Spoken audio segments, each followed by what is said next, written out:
Bonjour, c'est Ursule encore. On est le 21 avril 2025. Alors, je viens sur la trompette aujourd'hui encore et je viens proclamer le retour de notre Seigneur Jésus-Christ. Amen. Et alléluia, soyons tous bénis. Soyons remplis de sa joie. Amen.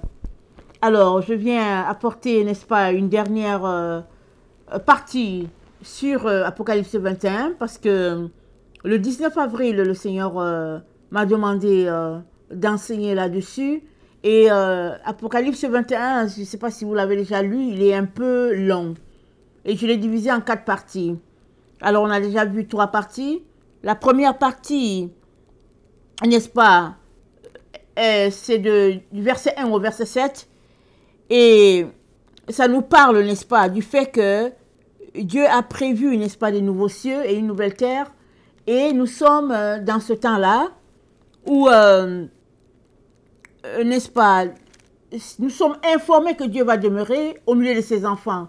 Dans cette nouvelle Jérusalem-là, Dieu demeure au milieu de ses enfants. Amen. Et c'est dit que le monde ancien a disparu et tout est nouveau. Et le monde ancien, c'est quoi? C'est par rapport à Genèse 3. Parce que dans Genèse 3, Adam s'est retrouvé sur la voie du milieu, n'est-ce pas? À collaborer avec le mal. Si bien que il est mort ce jour-là, le jour où il a décidé de marcher sur la voie du milieu, coopération entre bien et mal, c'est dit que Adam est mort. Jésus a dû venir, n'est-ce pas, pour délivrer, n'est-ce pas, l'être humain de cette conséquence-là. Et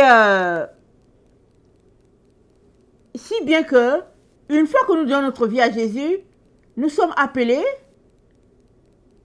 à demeurer sur la voie de la sainteté, la voie de la pureté, cette voie que Jésus-Christ nous a indiquée, qui est le chemin étroit, n'est-ce pas?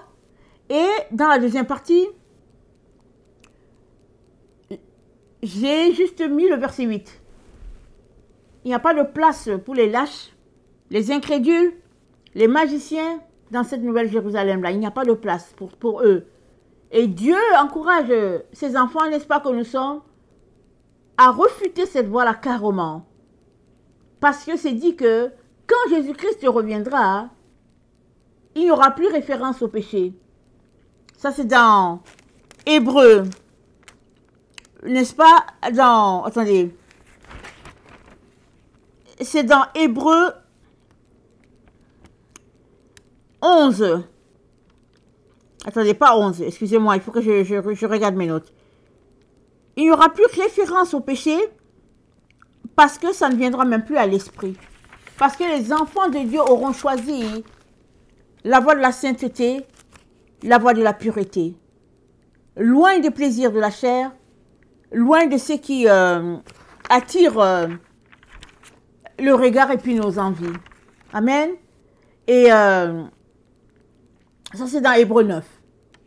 C'est dit que quand il reviendra, il n'y aura plus référence au péché. Hébreux 9, le verset 27 à 28. Amen. Si bien que nous sommes encouragés à quitter toute voie qui pourrait nous amener à nous compromettre avec le mal. Amen. Et dans la troisième partie, c'est dit que la nouvelle Jérusalem, n'est-ce pas, va se répandre sur toute la terre. Tout va commencer comme une petite pierre. Une fois lancé, n'est-ce pas, sur cette haute montagne que forment les nations, cette petite pierre va devenir tout simplement une grande montagne qui va se répandre sur toute la terre. Et le Seigneur dit qu'on est dans ce temps-là où les choses ont commencé. Amen. Et la quatrième partie, donc, c'est l'Église, n'est-ce pas, qui est, au fait, cette nouvelle Jérusalem-là. Amen. Donc, on va regarder tout ça et le rôle que nous devons jouer. Alors, la quatrième partie, c'est Apocalypse 21, du verset 24 à 27. C'est dit, les nations marcheront à sa lumière, et les rois de la terre y apporteront leur gloire. Ces portes ne se fermeront pas au long des jours, car en ce lieu, il n'y aura plus de nuit. On y apportera la gloire et l'honneur des nations. Il n'y entrera nulle souillure, ni personne qui pratique abomination et mensonge. Mais ceux-là seuls qui sont inscrits dans le livre de vie de l'agneau. Amen. Donc dans cette nouvelle Jérusalem-là, excusez, dans cette nouvelle Jérusalem-là, s'y retrouveront ceux-là qui auront choisi le chemin étroit, n'est-ce pas, et resserré, c'est eux qui s'y retrouveront. Et le Seigneur nous encourage tous à choisir, n'est-ce pas, la nouvelle Jérusalem. Parce que c'est à cause de son amour qu'il a pu mettre en place cette nouvelle Jérusalem-là. Et la nouvelle Jérusalem, au fait, c'est l'église de Jésus-Christ. Alors, on va regarder les passages, n'est-ce pas, qui nous révèlent cela. Nous avons dans Éphésiens, c'est dit, attendez, je vais regarder.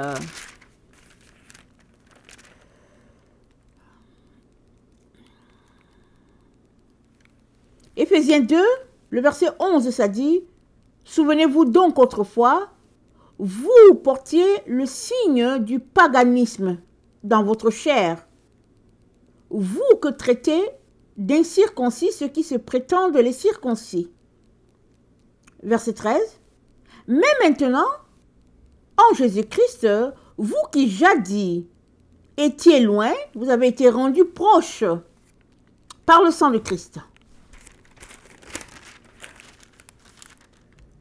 Notre paix.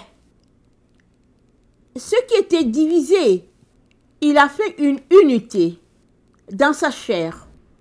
Il a détruit le mur de séparation, la haine.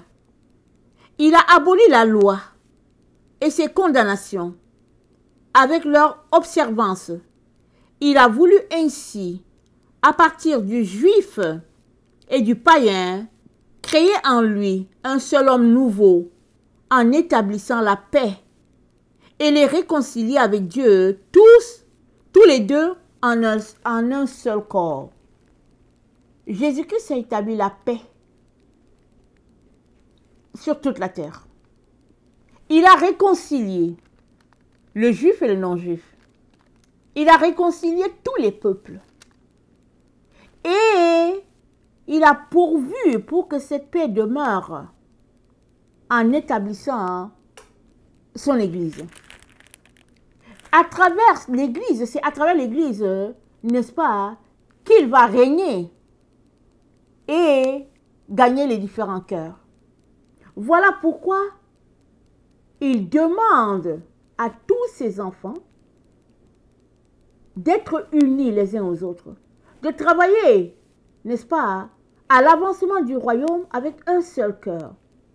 Loin des dénominations, loin des prétentions, loin des opinions de qui a tort, qui a raison. Le Seigneur demande à ses enfants, partout où ils sont, d'être unis. Parce que son Église, c'est la lumière des nations. Les nations sont éclairées par l'Église, et c'est l'Église qui dirige, qui oriente, n'est-ce pas, la vie des nations. Ce n'est plus Babylone qui dit quoi faire, c'est l'Église de Jésus-Christ qui dit quoi faire. Et pour que cela soit possible, l'Église de Jésus-Christ ne peut pas être divisée les uns envers les autres. Elle a besoin d'être unie. Et ce qui divise souvent, hein, c'est dit, c'est la haine. C'est ce qui sépare. Alors Jésus-Christ dit, laissez tous ces éléments-là qui séparent. Concentrez-vous à l'amour, n'est-ce pas, la marche d'amour. Et vous serez unis, vous serez comme une seule personne, n'est-ce pas, afin de continuer de répandre la bonne nouvelle, comme Jésus-Christ nous l'a confié. Et c'est dit, dans Éphésiens 2, le verset 19, c'est dit, « Ainsi, vous n'êtes plus des étrangers, ni des immigrés. Vous êtes concitoyens des saints. Vous êtes de la famille de Dieu. Vous avez été intégrés dans la construction qui a pour fondation les apôtres et les prophètes. » On a été intégrés à la construction. Donc, on ne peut pas être contre le plan de Jésus. On est intégré, on fait partie de la construction du bâtiment, qui est l'église de Jésus-Christ. Amen. Alors, c'est dit au verset 22, Éphésiens 2, c'est en lui que vous aussi, vous êtes ensemble intégrés à la construction pour devenir une demeure de Dieu par l'Esprit. On a été intégrés pour devenir la demeure de Dieu par l'Esprit. On ne peut donc pas être séparés par des chicanes de toutes sortes, par des malentendus. On ne peut pas. On est appelé à être unis et Jésus-Christ nous a unis. Il a apporté la paix. Amen. Il a brisé le mur de séparation.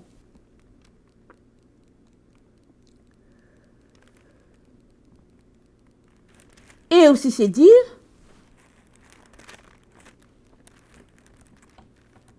Éphésiens 3, le verset 6, les païens sont admis au même héritage, membres du même corps, associés à la même promesse, en Jésus-Christ par le moyen de l'évangile. Amen. C'est par le moyen de l'évangile que cette unité est possible. Le fait de rassembler tout le monde, ce n'est que l'évangile qui nous rassemble et qui nous unit. Donc, on est donc appelé, amen, à demeurer unis pour que la construction, n'est-ce pas, continue de se faire, parce que les apôtres ont commencé à construire avant nous. Les prophètes ont commencé à construire avant nous. Et nous, on a été intégrés, donc on est appelé à continuer le travail. Et non à le disperser. Alors, on est appelé à ne plus être complice du mal, mais à travailler ensemble de manière à ce que le mal soit ôté du milieu de nous pour que seule la gloire de Dieu soit là. Et la volonté du Seigneur, c'est que nous puissions être remplis du Saint-Esprit tout le temps. Parce que ce n'est que comme ça que le travail pourra se faire.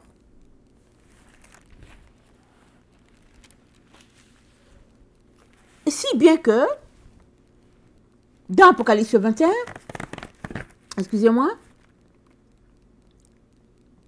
c'est dit, les nations marcheront à la lumière et les rois de la terre y apporteront leur gloire. Pourquoi? Parce qu'ils auront découvert que c'est le Dieu de la Bible qui est le vrai Dieu. Comme le roi Nebuchadnezzar, qui est un roi païen,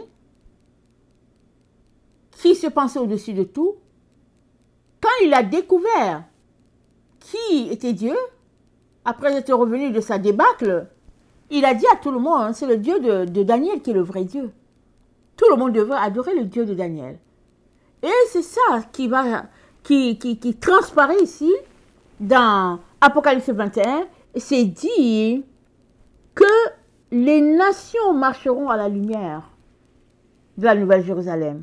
Or, la Nouvelle Jérusalem, c'est l'église de Jésus-Christ. Et c'est le corps Parce que Jésus-Christ en est la tête. Le corps ne peut pas marcher séparé de la tête. Ce n'est pas possible. Le corps est appelé à être uni à la tête. De telle sorte qu'il y a un seul Dieu, un seul Sauveur, un seul baptême, un seul esprit. Un. Tout dans l'unité.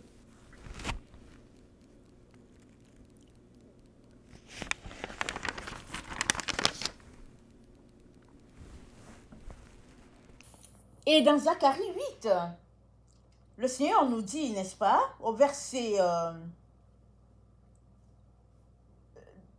2, il dit, « Ainsi parle l'Éternel des armées, je suis ému pour Sion d'une grande jalousie, et je suis saisi pour elle d'une grande fureur. Ainsi parle l'Éternel, je retourne à Sion, et je vais habiter au milieu de Jérusalem. » Amen. Jérusalem sera appelée ville fidèle, et la montagne de l'Éternel des armées, montagne sainte. Amen. Ce n'est plus la Jérusalem, n'est-ce pas, ancienne, qui était juste rattachée aux descendants d'Abraham. C'est la Jérusalem nouvelle qui est au fait l'église de Jésus-Christ, qui rassemble des peuples, des nations, de toutes langues. Voilà la nouvelle Jérusalem, n'est-ce pas, que notre Dieu nous décrit dans Apocalypse, n'est-ce pas, 7, le verset 9, c'est dit, après cela je regardais et voici, il y avait une grande foule que personne ne pouvait compter, de toute nation, toute tribu, tout peuple, toute langue. Ils se tenaient devant le trône, devant l'agneau, revêtus de robes blanches et de palmes dans les mains, et ils criaient d'une voix forte en disant, le salut est à notre Dieu qui est assis sur le trône et à l'agneau. Le salut est à notre Dieu. Le salut est à Jésus-Christ. Amen. C'est ça que Jésus-Christ a fait. Amen. Il nous a rachetés. Et de deux peuples, il en a fait un seul. Et il dit qu'on est dans le temps de la Nouvelle Jérusalem. C'est lui, le maître des temps et des circonstances. Les hommes ont pensé que les choses allaient se faire comme ça. Il y aurait l'enlèvement, les autres seraient partis. Et ceci va se passer. Mais Dieu dit non. Voilà ce qui se passe. Il se passe que moi, l'Éternel, je retourne à Jérusalem. C'est ça qu'il dit. Je vais vivre au milieu d'elle. Et ici, quand il parle de Jérusalem, c'est la Jérusalem nouvelle. C'est tous ceux-là qui auront donné leur vie à Jésus, tous les peuples confondus, n'est-ce pas? Parce qu'il y aura juste un seul peuple à l'Éternel. Et tous ceux-là qui disent qu'ils ne sont pas à l'Éternel, ils seront, ceux-là qui opposent Dieu, ils seront la rébellion. Et ça sera quoi? Ça sera les enfants de Dieu contre ceux-là de l'ennemi. Et dans ceux-là qu'on appelle enfants de Dieu, ce n'est pas un seul peuple. C'est tous ceux-là qui auront donné leur nom à Jésus. Parce qu'il y aura un seul peuple sur la terre. Et le peuple qui dit « je ne veux pas appartenir à Dieu », alors c'est le peuple qui va opposer, n'est-ce pas, les voies de Dieu. Et Dieu nous dit « mettez-vous à l'abri, mettez-vous en sécurité ».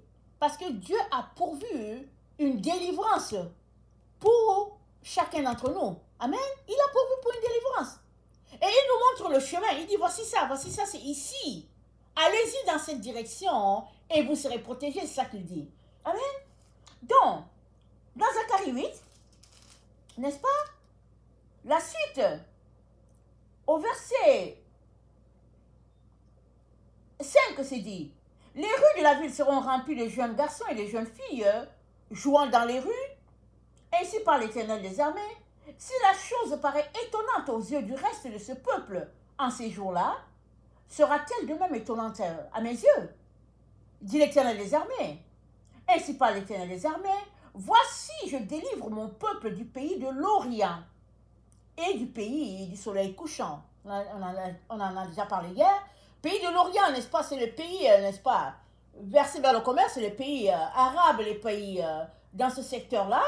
Amen.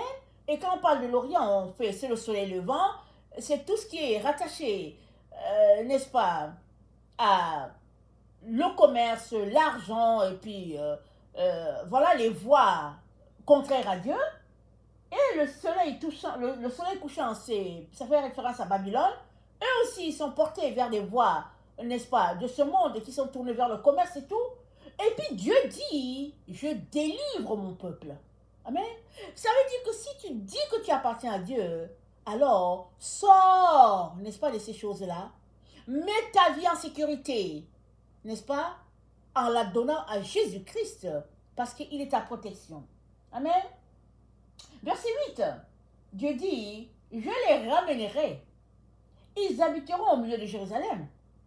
Ils seront mon peuple, je serai leur Dieu, avec vérité et droiture. Amen.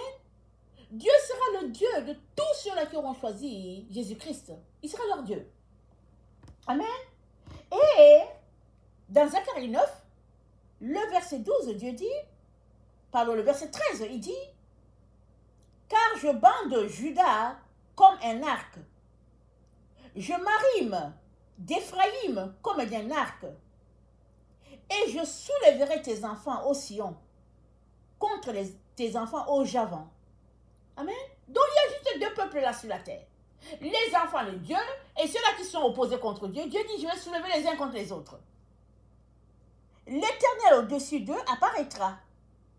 Et sa flèche partira comme l'éclair. Le Seigneur l'Éternel sonnera de la trompette. Il s'avancera dans l'ouragan du midi. L'Éternel des armées les protégera. Ils dévoreront, ils vaincront les pierres de la fronde. Ils boiront, ils seront bruyants comme pris de vin. Ils seront pleins comme une coupe, comme les coins de l'autel. L'Éternel, leur Dieu, les sauvera en ce jour-là, comme le troupeau de son peuple, car ils sont les pierres d'un diadème qui brilleront dans son pays. Ils sont les pierres d'un diadème. Et c'est qui le diadème? C'est Jésus-Christ le diadème. Et chaque personne qui appartient à Christ, n'est-ce pas, est précieux à ses yeux. Et Jésus-Christ s'est dit, voilà ce qui va se passer dans ces temps où nous nous trouvons. C'est le temps de la Nouvelle Jérusalem. Et il te dit, Jésus-Christ a payé pour ça. Pourquoi vas-tu rester en dehors? Il te dit, rentre à la maison. Rentre dans l'enclos. Tu seras protégé à cet endroit. Il y aura un abri contre le soleil. Il y aura un abri contre la pluie. Dieu dit, viens te réfugier à l'endroit que Dieu a prévu. Et tu n'auras pas à t'inquiéter. Parce que la paix que Jésus-Christ te donne, tu ne peux pas l'avoir ailleurs. Donc voilà ce qui va se passer sur cette terre. Et nous savons que ce combat relève de très loin. C'est depuis le temps de Ismaël. Et puis de Isaac. Ça relève de très loin. Mais c'est quelque chose qui doit arriver. Et Dieu dit, en fin de compte, il n'y aura pas plusieurs groupements sur la terre. Il y a juste deux. Tu vas te regrouper d'un côté ou bien de l'autre. Et ça va bouger. Ça va bouger sur la terre. Mais Dieu te dit, trouve ta sécurité en ce que Jésus-Christ a acquis pour toi. Réfugie-toi, n'est-ce pas, dans la Nouvelle Jérusalem.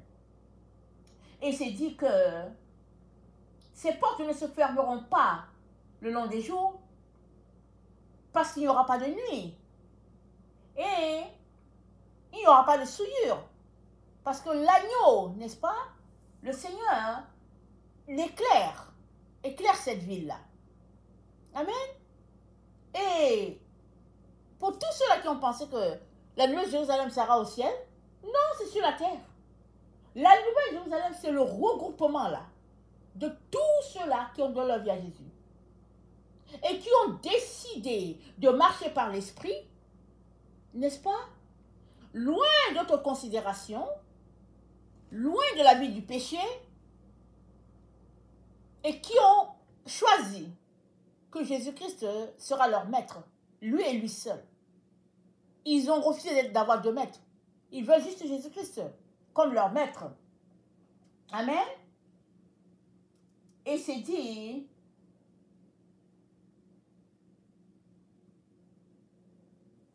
attendez, j'ai pas vu de temple dans la ville. Il n'y avait pas de temple dans la ville. Parce que chacun est le temple du Saint-Esprit. Tu es le temple du Saint-Esprit, je suis le temple du Saint-Esprit. Donc toutes les personnes rassemblées appartenant à la ville, n'est-ce pas? Appartenant à la Nouvelle Jérusalem, sont des temples, si bien que tout le monde assemblé, ça fait le temple de Dieu. Et la gloire de Dieu règne au milieu d'eux. Ils sont en sécurité dans la présence de Dieu. Et c'est ça que Dieu, n'est-ce pas, nous encourage à mettre notre vie dans les mains du Seigneur, baignant dans sa paix, de telle sorte que peu importe ce qui arrive, amen, on sait que il est celui-là qui garde la Nouvelle Jérusalem. Il est celui-là qui veille sur la ville. Amen. Et l'ennemi, n'est-ce pas, il essaie toujours de venir tenter les enfants de Dieu. Ça fait partie. Mais tu n'as pas à t'inquiéter. Tu as juste à savoir que on est dans le temps de la Nouvelle Jérusalem. Dieu t'informe et te demande de mettre ta vie en sécurité, n'est-ce pas, en choisissant ses voies, ses directives. Amen. Il n'est pas trop tard. Et le Saint-Esprit est là pour nous conduire, pour nous diriger. Et Dieu pourvoira tout ce dont tu as besoin. Amen. Que le nom de notre Dieu soit béni et que nous puissions garder les yeux fixés sur lui. Amen. Alléluia. Soyons tous bénis. Amen.